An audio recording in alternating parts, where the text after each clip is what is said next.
ஆண்டவராகிய இயேசு கிறிஸ்துவின் நாமத்தில் காலை வாழ்த்துக்கள்.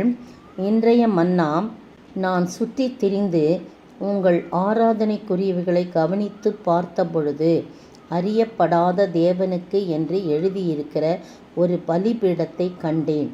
அப்போஸ்தலர் நடபடிகளின் புத்தகம் 17ஆம் அதிகாரம் 23ஆம் வசனத்தின் முதல் பகுதி. அப்போஸ்தலனாகிய பவுல் சொல்கிறாரு. இதை முன்னாடி இருந்து சொல்கிறேன் சுருக்கமாக. பவுல் என்ன செய்கிறாரு, அங்கே அத்தேனே பட்டணத்துக்கு அவனை வழிநடத்தி கொண்டு வந்து விடுறாங்க. அவனை தப்பிக்கும்படியாக அவங்கள என்ன பண்ணுறாங்க, பவுல் சீலா பெரோயா பட்டணத்துக்கு எல்லாரையும் பவுலையும் சீலாவையும் அனுப்பி வைக்கிறாங்க. அப்போ அங்கே சேர்ந்து யூதருடைய ஜெபாலயத்துக்கு போகிறாங்க. அந்த பட்டணத்தார் ரொம்ப மனோவாஞ்சியாய் வசனத்தை ஏற்றுக்கொண்டு காரியங்கள் இப்படி இருக்கதாண்டு தினந்தோறும் வேத வாக்கியங்களை ஆராய்ந்து பார்த்ததுனால தெசலோனிக்கையிலும் உள்ளவர்களை பார்க்கும் இவர் நற்குணசாலிகளாக இருந்தாலும் போடப்பட்டிருக்கு. சரி, அதெல்லாம் நமக்கு வேணாம். அதுக்கு பிறகு பவுலை வழிநடத்தினவர்கள் அவனை அத்தேனே பட்டணம் வரைக்கும் அழைத்து கொண்டு வந்து அங்கே சீலாவும் தீமோத்தேயும் அதிசீக்கிரமாய் தன்னிடத்துக்கு வரும்படி அவர்களுக்கு சொல்ல கட்டளை பெற்று அவங்களுக்காக காத்துட்ருக்கார் பவுல் அத்தேனே பட்டணத்தில். அந்த நேரத்தில் அந்த பட்டணம் கவனித்து பார்க்கும்போது விக்கிரங்களால் நிறைந்திருக்கிறத பார்த்த உடனே ஆவியில் வைராக்கியம் அடைந்து அவர் நிறைய காரியங்களை சொல்கிறார்.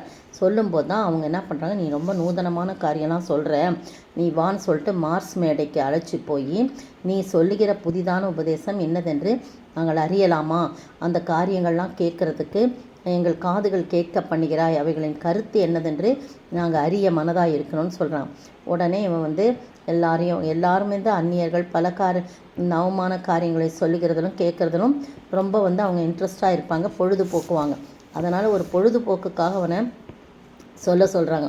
அப்போ பவுல் மார்ஸ் மேடையின் நடுவே நின்று, அத்தேனரே, எந்த விஷயத்திலும் நீங்கள் மிகுந்த தேவ பக்தி உள்ளவர் என்று காண்கிறேன்.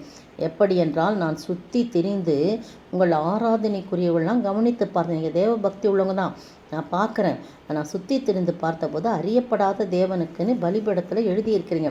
உண்மையாகவே நீங்கள் அறியாமல் ஆராதிக்கிற அவரையே நான் உங்களுக்கு அறிவிக்கிறேன். அவர் யாருன்னு நான் அறிவிக்கிறேன் அப்படின்னு சொல்லிட்டு உலகத்தையும் அதுள்ள யாவற்றையும் உண்டாக்கின தேவனானவர், வானத்துக்கும் பூமிக்கும் ஆண்டவராக இருக்கிறபடினாலே கைகளில் கட்டப்பட்ட கோவில்களில் அவர் வாசம் பண்ணுகிறதில்லை அப்படின்னு சொல்லிட்டு அவர் பிறப்பு, அவர் மரிப்பு, அவர் வாழ்ந்த வாழ்க்கை எல்லாவற்றையும் அவங்க சொல்லிடுறாங்க. சொன்னபோது அநேக பேர் அவரை எதிர்த்தும் சொல்கிறவங்க இருந்தாங்க. ஆனால் சிலர் அவனை பற்றி கொண்டு விசுவாசிகள் ஆனார்கள். அவர்களில் மார்ஸ் மேடையின் நியாயாதிபதிகள் ஒருவனாகிய தியோனீசியு என்பவனும் தாமரி என்னும் பேருள்ள ஒரு ஸ்திரீயும் அவர்களுடைய கூட வேறு சிலரும் இருந்தார்கள் போடப்படுது. எப்படி இருந்தாலும் கவனித்து பார்க்கும்போது அறியப்படாத தேவனுக்குன்னு எழுதி அவங்க வச்சிருந்ததை பவுல் கவனித்து பார்த்தபடினாலே அவர்களுக்கு சுவிசேஷத்தை சொல்கிறான். அதிலும் அநேக பேர் அவரை பின்பற்றி ஆண்டவருக்குள்ளாக மனம் மாறினார்கள் என்று பார்க்கணும். நீங்களும் நானும் இப்படிப்பட்ட காரியங்களை கவனித்து பார்த்து அந்த வார்த்தைகளை எடுத்து மற்றவர்களுக்கு நாம் தேவனுடைய நாம மகிமைக்கென்று சொல்ல வேண்டும். வேத வார்த்தைகளை கவனித்து பார்க்க வேண்டும். அவங்க எழுதியிருக்காங்க அறியப்படாத தேவனுக்கு, அதை பிடிச்சிக்கிட்டார் பவுல் பாருங்க. ஏன்னா அந்த தேசம், அந்த பட்டணம் முழுவதும் விக்கிரகங்களால் நிறைந்திருக்கிறதை கண்ட ஆவியிலே வைராக்கியம் அடைந்த உடனே ஆண்டவர் அவன் பார்த்ததிலே ஒரு விளக்கம் சொல்கிறான். கவனித்து பார்த்தபோது, அவங்களுடைய ஆராதனைக்குரியவளை கவனித்து பார்த்தபோது அவர்களை குறை சொல்லாதபடி அந்த வார்த்தைகளை வைத்து நம்முடைய ஆண்டவரை அவன் பிரசங்கிக்கிறான். நீங்களும் நானும் அப்படிதான். மற்றவர்களை நாம் குறைவாக சொல்லி அவர்கள் வணங்குகின்ற காரியங்கள், அவர்களை பற்றிய காரியங்கள்லாம் குறைவாய் நாம் சொல்லி அவங்க மனதை புண்படுத்தாதபடி ஆண்டவருடைய பரிசுத்த ஆவியினால் நாம் நிறைந்து வைராக்கியமுள்ளவர்களாய் கர்த்தர் நமக்கு கற்பிப்பதை சொல்லி பக்குவமாய் சொல்லி அவர்களை கிறிஸ்துவண்டை வழிநடத்த வேண்டுமே தவிர அவர்களை திரும்பவுமாய் அவர்களை நோகடித்து வார்த்தைகள் சரியான வார்த்தைகள் பேசாதபடி புண்படுத்தி அவர்கள் கிறிஸ்துவை ஏற்றுக்கொள்ளாத அளவுக்கு நாம் செய்து விடாதபடி நம்முடைய அன்பினாலே, நம்முடைய தேவன் அன்புள்ளவர், அவர்களை எப்படியாகிலும் ஆதாயப்படுத்தும்படியான வழிகளை நாம் ஏற்படுத்தி கவனமாய் அதில் இருந்து செயல்பட ஆண்டவர் தாமே உதவி செய்வாராக. ஆமேன்.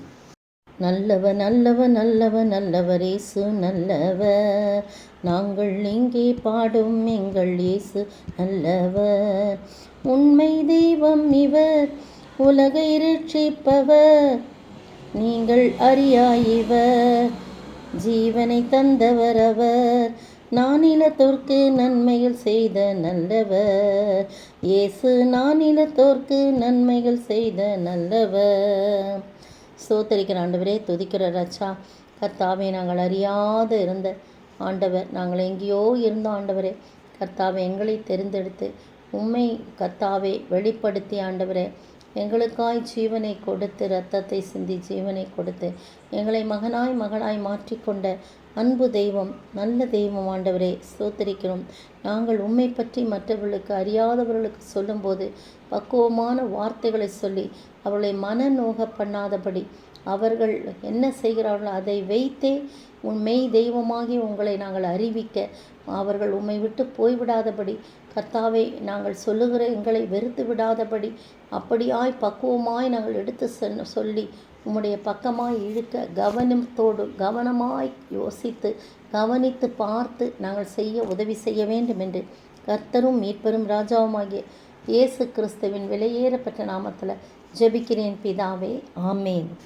இன்றைய பதில்: நியாய பிரமாணமானது பலவீனமுள்ள மனுஷர்களை பிரதான ஆசாரியராக ஏற்படுத்துகிறது. எபிரேயர் 7:28. இன்றைய கேள்வி: புது உடன்படிக்கை என்று அவர் சொல்லுகிறதுனாலே எதை எப்படி ஆக்கினார்? புது உடன்படிக்கை என்று அவர் சொல்லுகிறதினாலே எதை எப்படி ஆக்கினார்?